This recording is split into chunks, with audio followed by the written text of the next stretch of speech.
Imaginez un accident industriel.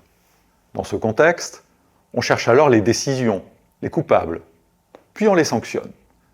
Pendant des siècles, c'est ainsi que nous avons pensé la responsabilité. Quelqu'un agit intentionnellement, quelque chose arrive, on l'impute ensuite à quelqu'un. C'est le modèle hérité d'Aristote et surtout de Kant. Simple, rassurant, immédiat, mais de plus en plus inadapté. Dans les organisations contemporaines, les chaînes de décision s'allongent, les acteurs se multiplient et les responsabilités se diluent. C'est le fameux problème des many hands. Quand tout le monde est un peu responsable, personne ne l'est vraiment.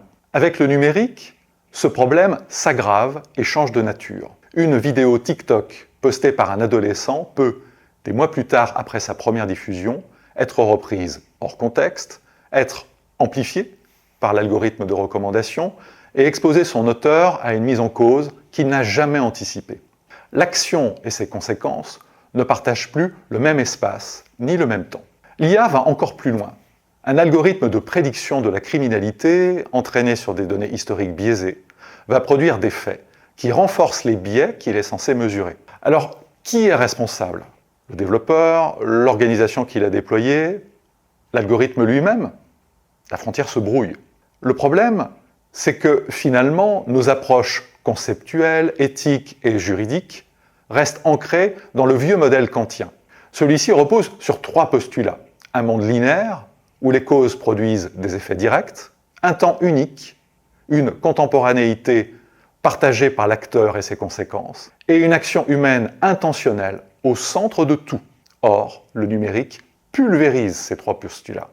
Les conséquences sont non linéaires, différées, imprévisibles. L'action est distribuée entre humains et non humains, et l'intention devient presque secondaire face à la puissance performative des systèmes sociotechniques. Notre cadre de référence est donc devenu obsolète. C'est là qu'intervient l'apport central de cet article.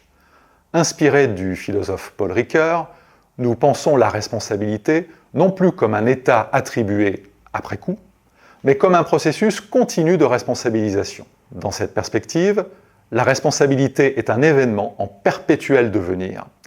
Tout repose sur la notion d'imputation narrative. Nos actions prennent sens dans des récits.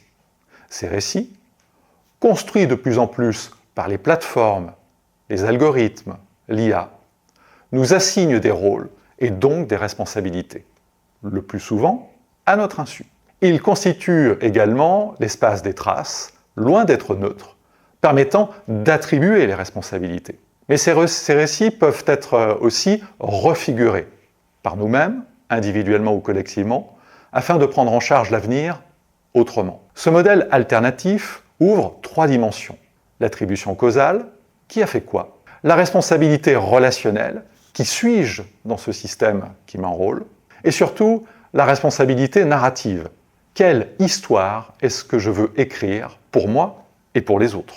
Face à l'IA et au numérique, cette dernière dimension est urgente à prendre en compte et à activer collectivement et par anticipation. Parce que le futur n'est pas écrit, il se fabrique maintenant dans les récits que nous choisissons ou non de remettre en question.